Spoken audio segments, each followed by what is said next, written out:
Eu prometo ser muito breve com os irmãos, tá bom? Vou seguir aqui o meu relógio, quase 9h30. Vamos lá? Evangelho de Jesus, escrito por João, no seu capítulo 4. E para sermos bem rápidos, nós vamos ler o parágrafo de número... a partir do número 9. Evangelho de João, capítulo 4, a partir do parágrafo 9, escrito está: disse-lhe então a mulher samaritana: como pode um judeu pedir de beber a mim, que sou samaritano? Pois os judeus não se davam bem com os samaritanos.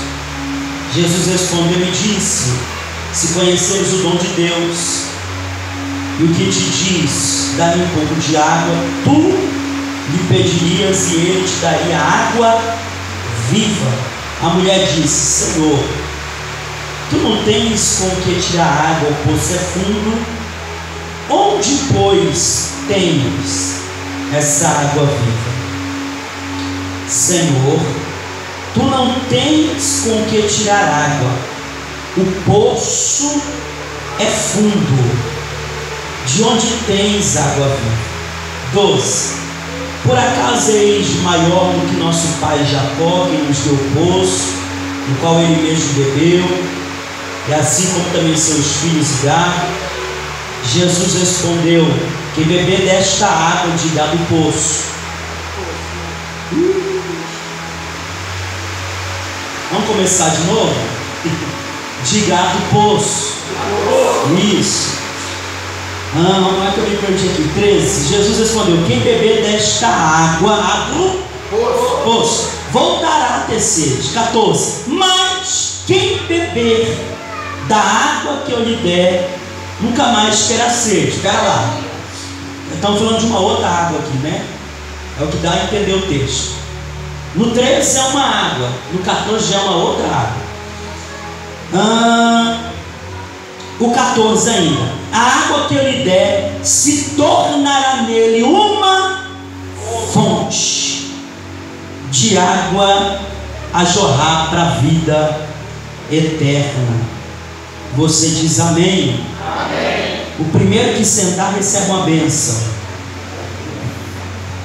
Glória a Deus. Olha para cá, meus irmãos, eu vou me adiantar aqui algumas falas, alguns pontos, para a gente poupar tempo. Quando eu já preguei, já repreguei isso aqui, mas quem prega há de concordar comigo que a Bíblia é um oceano onde não se encontra profundidade. Quanto mais se mergulha, mais se descobre. Sim ou não? Sim. E todas as vezes que eu me deparo meditando com esse texto, parece que algo se descortina, né? A gente descobre mais coisas.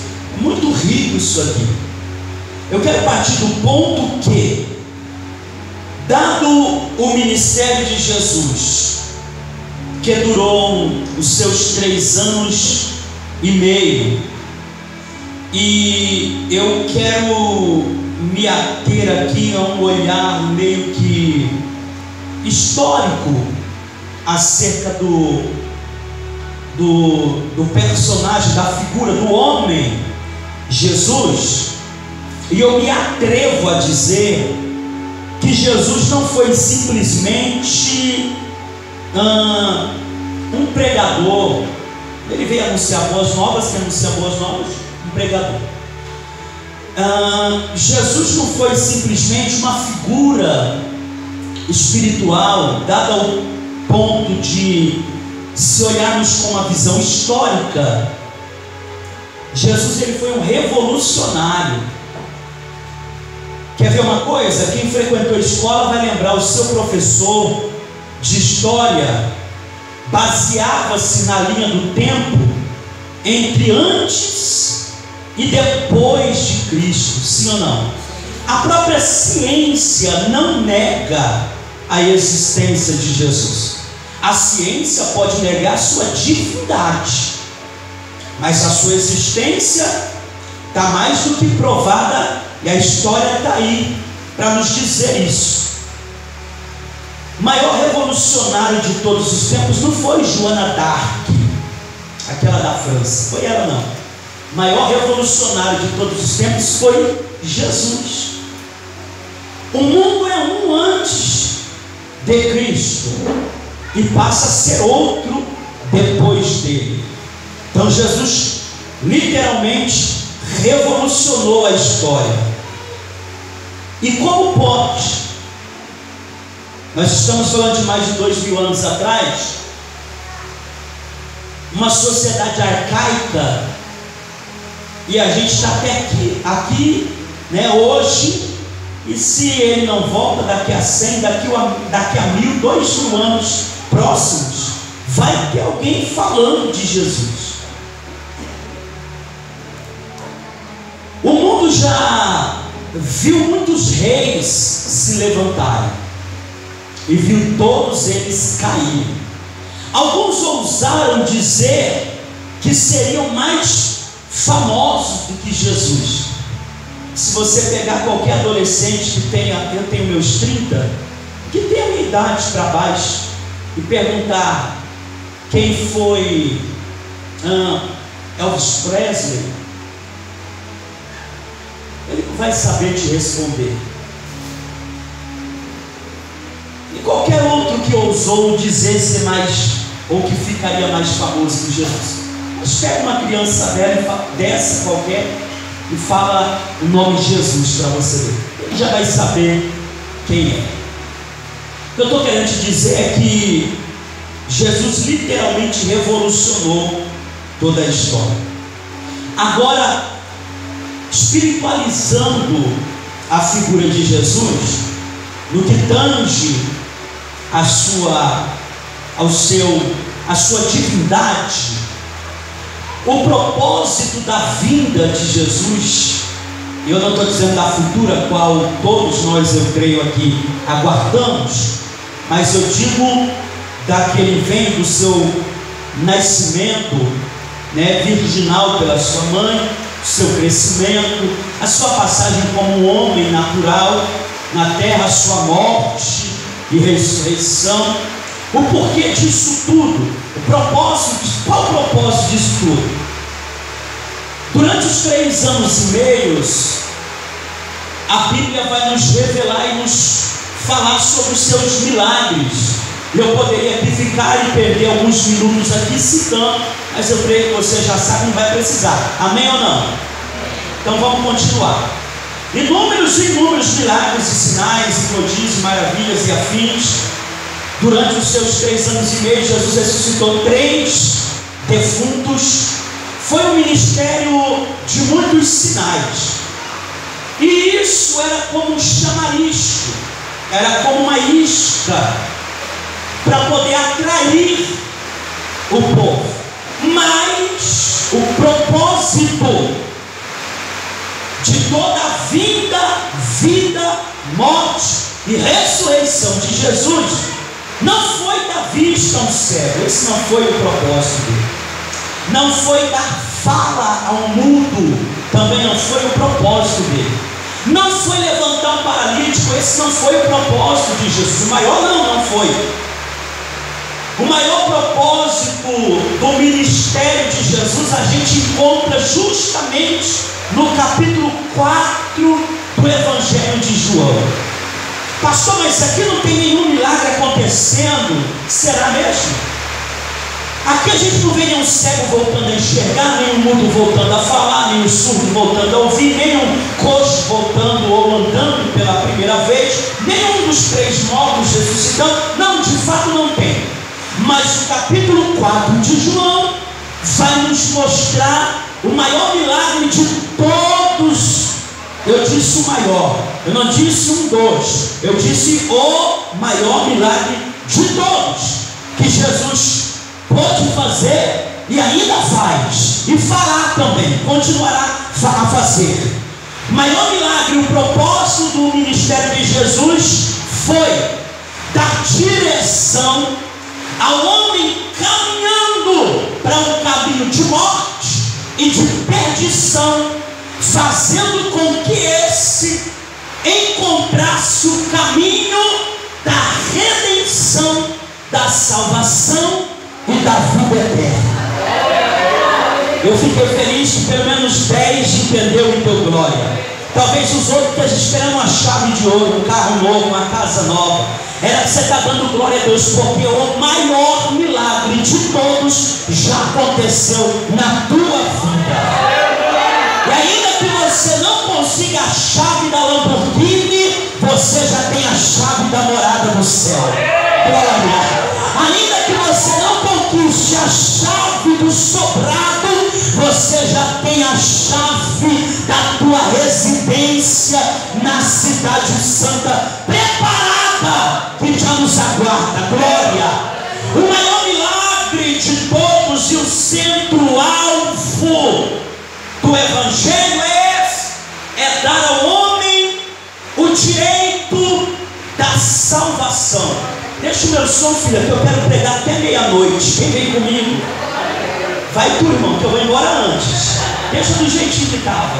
Eu não sei se está faltando retorno aqui. Eu não sou pregador, eu sou pastor de igreja. É só para não causar em você uma expectativa. Então eu prego como prego um pastor de igreja.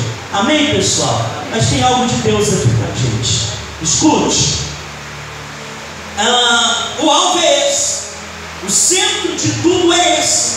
É a redenção, é a salvação, é mostrar o caminho da vida eterna para o homem caído, perdido. Só que isso aqui embaralha um pouco a minha mente.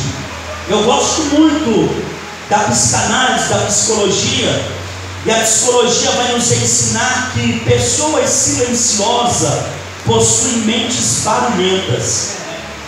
Eu vim com a minha esposa de Maringá para cá, um silêncio no carro, nossa filhinha dormiu, a gente colocou um louvor e veio o louvor tocando, e a gente quase não se falou, e não é por conta dela não, porque a mulher fala. A psicologia diz que a mulher fala, se não me engano, 14 mil palavras por dia, enquanto o homem fala 3, 4 ali no máximo. É porque eu sou calado, às vezes ela fala dormindo. Ela fica meia hora falando, eu no final dormindo. Então eu sou muito, quem me conhece de perto, eu sou muito calado. Eu falo, na verdade, irmão, eu sou tímido. O altar aqui que quebra isso da gente, mas eu sou muito retraído, eu falo muito pouco. Porém a minha mente, provando aqui o que a psicologia diz, é muito barulhenta. O tempo todo a minha mente está pensando, e ao contrário da minha fala, eu consigo pensar em 1000 coisas ao mesmo tempo. E todas as vezes que eu pego para parar, para ler, para estudar, minha mente vai muito longe e quase que chega a sair faísca. Quando eu parei para pensar, para ler, e toda vez que eu medito nisso aqui, me embaralha e mexe muito com a minha mente. Porque no capítulo 4, eu já vou partir disso aqui para a gente terminar bem rapidinho. Olha para cá. Nós temos um encontro épico. É Jesus, fica vendo, se encontrando com uma mulher samaritana. Os samaritanos eram judeus também, mas eram judeus de sangue mesclado. E não havia diálogo, comunicação entre ambos. Eram povos que não se entendiam. E não é rixa, não é briga da atualidade do tempo de Jesus, não. Isso aqui acontece desde quando Jerusalém foi invadida, Neemias veio reconstruir os muros. Alguns judeus que escaparam, casaram com outros povos, mesclaram sangue, enfim. Quem entende e gosta da cultura judaica tanto quanto eu, sabe que o judeu não vai aceitar de forma nenhuma um outro judeu com sangue mestiço, mesclado. Então, por conta disso, se criou uma briga entre samaritanos e judeus. Só que isso aqui não é nem um ponto que mexe comigo. O que mexe comigo é o fato da mulher ser quem era, e Jesus ia atrás dela, porque eu não ia. Eu não sei que talvez você seja melhor do que eu, e está tudo bem. Se você se achar assim, né? Eu não me acho melhor que ninguém, mas também não sou pior. Só que eu tenho ciência, e quer ver quem vai concordar comigo? As irmãs. Já vamos falar dela? Sabe o que ela era? Jesus bateu um raio-x da vida dela. E há quem não acredita em revelação, né? Quem não crê em revelação, não crê em Jesus. Se isso aqui não for revelação, não sei o que é. Jesus revela pela primeira vez na minha vida e disse: tu teve 5 maridos, e o que tu tem agora nem teu é. É revelação, não é isso aqui, irmão? Aí, vai vendo. Jesus dizendo quem ela era, as irmãs aí já entendeu, né? Olha pra cá, irmã. Você levaria para tomar um café com você uma mulher dessa? Você colocaria dentro da tua casa? Deixaria ela ter contato com teu esposo? Vamos lá, irmã, sem medo, nem feio eu sou pra você ter medo de mim. Vamos lá, melhora a cara aí, cara feia já basta do capeta.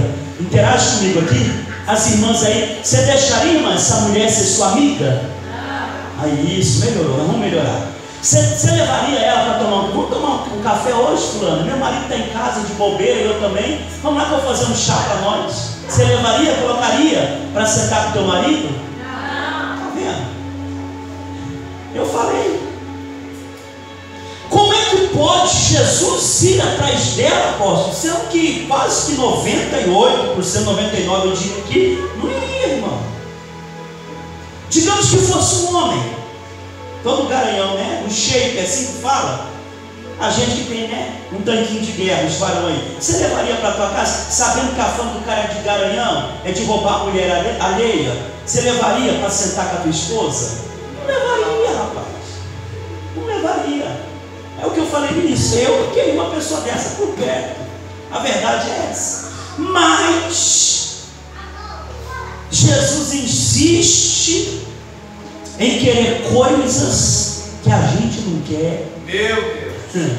Jesus insiste em pegar coisas que nós não queremos pegar. Sabe aquele parente dando trabalho, um trabalho danado? Já abandonaram? Você crê que Jesus ainda não desistiu dele? Talvez o pai já desistiu, a mãe já desistiu, você mesmo já abriu mão e disse: não vai dar em nada, vai morrer na cocaína, no crack, na prostituição. Você crê que Jesus ainda não desistiu dele? Jesus insiste em pegar coisas que nós já abrimos mão e investir em apostar, em acreditar em coisas que nós já desacreditamos. Era você dar um glória nisso aqui.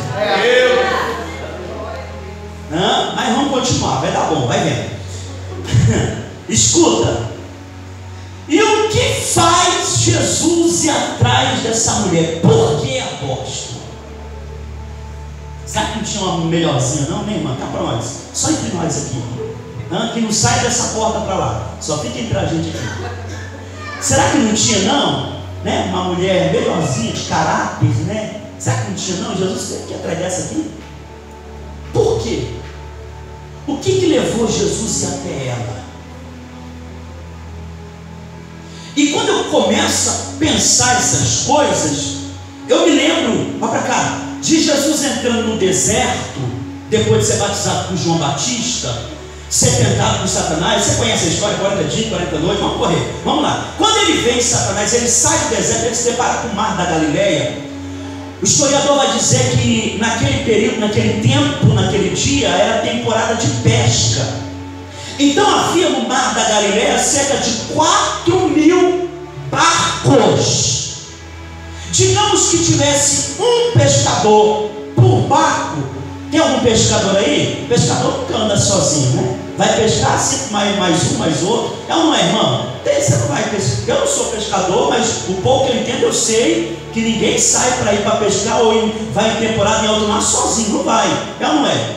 Mas digamos que tivesse um só. Se tivesse um pescador por barco, teria 4.000 homens ali. Se tivesse, não tinha. Se tivesse 2, seriam 8.000 homens. Se tivesse 3, 12.000 homens. Eu acredito que tinha até mais. Mas isso só para te fazer pensar. Jesus saiu, olhou aquela multidão de pescadores, aquele tanto de barco, e aquele mundaréu de homem se preparando para ir para alto mar pescar. Jesus vai caminhando de forma aleatória. Será? Vem comigo. Ele olha um deles e diz: tu, larga a rede e me segue. Eu falei de ti um pescador de... Quem era ele? Pedro.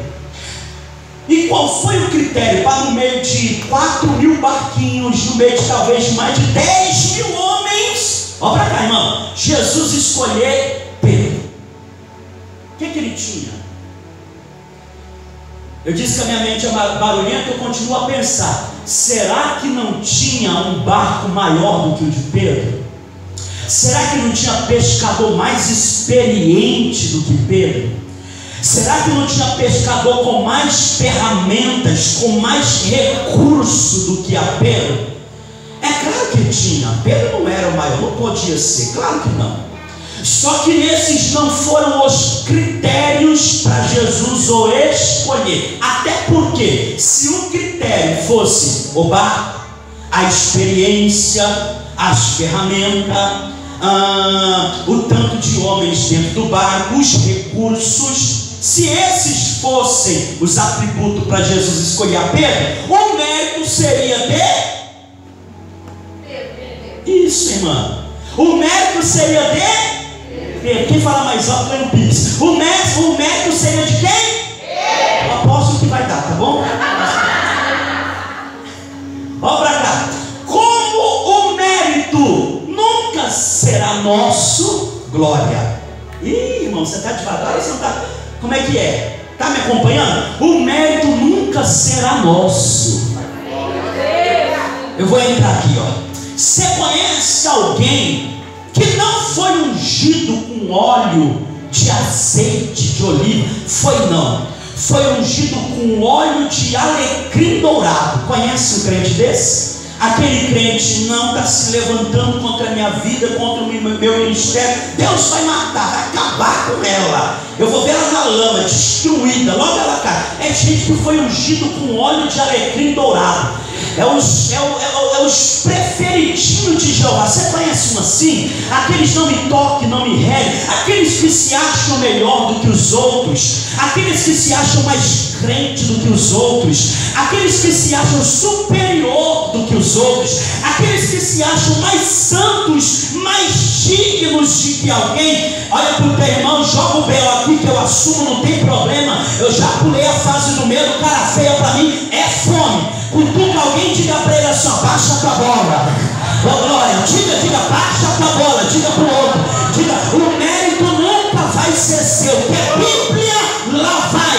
A Bíblia diz que certa feita Jesus, eu não disse João, Jesus, eu não disse Tomé, Jesus, eu não disse Pedro, Jesus, eu não disse Moisés, Jesus, eu não disse Arão, Jesus, eu não disse o arcanjo Miguel, eu disse Jesus, a maior patente e autoridade. Jesus orou e disse: antes de vocês me escolher, eu escolhi agora. Sabe por que Jesus fala isso? Para ninguém crescer a crina, para ninguém levantar o nariz, para ninguém se sentir melhor do que ninguém. De novo, cutuca alguém e diz: baixa tua bola. A verdade é que tu não presta. Que é isso, pastor? Eu prego assim lá na minha igreja, porque eu sou pastor há 8 anos. Para o mesmo povo, mesmo endereço, mesmo lugar. Não vou falar aqui? Se vou. Você já colocou um espelho na sua frente e viu que o ruim é você? Eu não sei você, só se tiver algum bom aqui, porque uma vez olharam para Jesus e falaram assim: mestre, o Senhor é bom. Jesus olhou e disse: eu bom? Bom é meu Pai que está no céu. Se Jesus não quis ter o título de bom, quem dirá eu? Eu já vou dizer que eu não presto. Minha esposa está ali, eu sou chato, irmão, eu sou cri-cri, eu sou um velho ranzista de 89 anos, um pouco de um homem de 30. Então pensa, eu sou difícil de lidar, eu me esforço, eu tento, não vou negar. Mas quem convive sabe. Aí às vezes tu está só botando a culpa no outro, o problema é você. Já viu que a problemática é você, irmã? Você já viu que o problema está em tu, moço? Você já reparou que o problemático aí é você mesmo, não é o outro não? Eu sempre digo, lá na igreja tem uma irmã, oh meu Deus do céu, é uma luta, tem que ter uma luta. Mas graças a Deus tem uma só, que duas não dá na conta não, é uma só. Eu já falei para ele, porção dobrada desse espírito aí aqui não, Jesus, que vai dar problema. Uma só tá bom que eu vou tentando. Olha para cá. Irmão, ela consegue arrumar um problema com todo mundo. Eu não digo só dentro da igreja não, tá? Na família dela. Na família, é uma família grande, numerosa. Ela consegue arrumar problema com todos. Não é só na igreja. Aonde ela vai, ela consegue arrumar problema. Eu achei que ela ia sair da igreja. Mas certa feita eu chamei ela, falei bem assim, irmã, a nossa vida, a gente vai ter, porque ela chegou quase chorando, disse, irmã, tocou em mim, se levantou contra mim. Eu digo, irmã, a nossa vida com Cristo, vai vendo, vai ser assim mesmo. Tem pessoas que não vão gostar da gente. Nem Jesus, sabe aquela famosa frase? Nem Jesus agradou todo mundo. Você acha que nós vamos agradar? Não tem como, irmã. Mas tem um porém, irmã. É normal, porque o verdadeiro, ele vai, uma vez ou outra na vida, ele vai ter problema com alguém. O falso não. O falso consegue ser amigo de todos. O verdadeiro não, porque o verdadeiro tem autenticidade. E quem é autêntico não vai se dobrar diante de certas situações, aí vai arrumar problema. Então é normal, mas é 2, 3. Agora, eu dizendo para ela, irmã, quando a gente consegue ter problema com todo mundo, aí o problema está aí na gente. Ficou esse silêncio, igual ficou aqui agora. Ela não me respondeu, ficou esse silêncio aqui, ó. Falei, agora ela não volta mais. Mas está lá até hoje, entre trancos e barrancos, né? Está lá. Eu estou tentando lhe dizer o seguinte, é que eu, e você também já disse, que não escolheria essa mulher aqui. Jesus escolheu a Pedro, não é porque ele era o melhor, porque ele tinha melhor, mas Jesus escolheu ele. A que conclusão a gente chega? A gente chega na conclusão que o mérito nunca será nosso. Diga isso para alguém, o mérito nunca vai ser seu. Não, mas dentro da minha família, Deus me escolheu. Isso não te faz melhor do que eles, não. O mérito não é seu. Não, mas no meio da minha parentela, na minha casa, Deus me chamou e eu sou preferidinho de Jeová. Nananina, não. Eu sinto muito decepcionar, mas você não é. Você é tão igual quanto qualquer outro. Sabe a diferença tua e do pecador que está lá no mundo lá fora? É que você reconheceu, ou pelo menos deveria ser, e eu espero que você tenha consciência disso. Nós estamos aqui porque reconhecemos a nossa dependência de Deus e o nosso estado de caído, nosso estado pecaminoso. Nós reconhecemos isso, nós nos aproximamos de um Deus perfeito para tentar ser. Eu disse tentar, mas não vai conseguir não, viu? Não adianta, continue tentando, mas conseguir tu não vai. Mas nós estamos, é isso que nos diferencia de quem está lá fora. Fora isso, nós somos todos iguais. E principalmente aqui não tem ninguém melhor que seu ninguém. Se o mérito não é nosso, vamos continuar nas escolhas. Jesus vai caminhando e continua escolhendo. Prega comigo, Califórnia. Jesus continua escolhendo. Para a gente terminar, um vai me chamar a atenção. Jesus escolheu um que eu também escolheria. Eu acho que se a gente passar a capivara dos 12, né? Nenhum dos 12 daria certo. Vamos falar só de mais um. Escuta. Jesus chamou um, eu vou dar a deixa, você responde, sem medo, tá? Cutuca o irmão assim, eu falo, sem medo. Olha pra cá, preste atenção aqui, ó. Jesus escolhe um que eu não escolheria. Pergunta por quê? Ó, deixa. Porque ele era. Ó, o varão tá ligado ali, né? Quem pegou, pegou. Ele era o que, irmão? Ladrão. Ó o dedinho, ó. Ele era. Pegou agora, irmão? Ainda não? Diga para o irmão, não cai nesse papo de novo não. Que papo, pastor? Vou falar o papo. Olha para cá. Tinha um encontro de Jesus em Betânia, na casa de Simão, que Jesus fez um milagre na vida dele. Eu vou terminar com essa história e vou concluir ali na mulher, mas já vai para casa. Olha que interessante, apóstolo. Jesus foi para um jantar. Jesus está na mesa.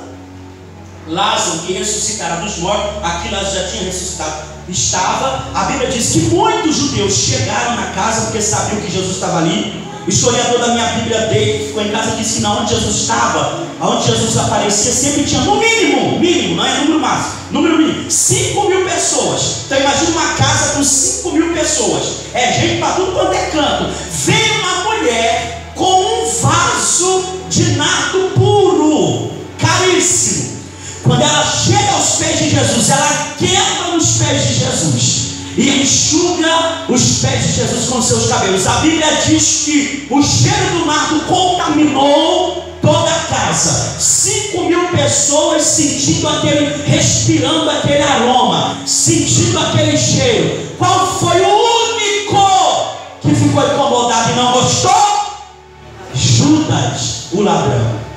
Aí está na Bíblia, capítulo 12 do mesmo Evangelho de João. E graças a Deus pela vida de João, porque se não fosse ele, nós não íamos saber de quem Judas, o que Judas fazia, o que Judas era. Porque foi João que dedurou ele. João falou: bota a estrela, ele é ladrão, ele rouba.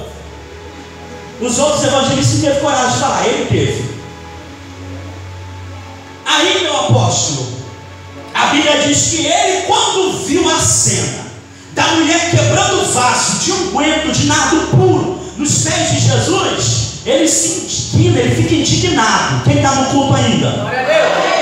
Aí ele vai dizer bem assim: ó o papinho, irmão, diga para eu, cai desse papo de novo, não. Ó o papinho dele, ó. Mas que desperdício. Eu vou dizer o que a Bíblia diz no literal, é a Bíblia. Se quiser reclamar, reclama com a Bíblia. Está na Bíblia, João 12.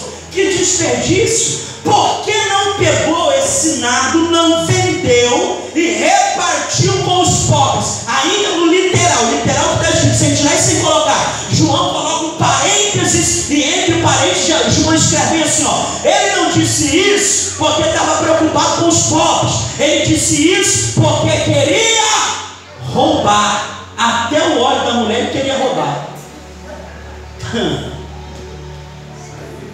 Está na Bíblia, irmão. Está ou não está na Bíblia? Vai vendo, olha para cá, preste muita atenção. Sabe o que eu acho interessante? É que enquanto o nardo está no vaso, apóstolo, fechado no frasco, não incomoda ninguém. Bastou quebrar, o que estava dentro ser exposto e todos sentirem a fragrância para incomodar alguém. Não sei se você vai pegar, mas se você pegar, você pode dar glória. É interessante que vaso inteiro não vai chamar a atenção de ninguém, não dá para saber o que tem dentro. A gente só vai saber o conteúdo do vaso.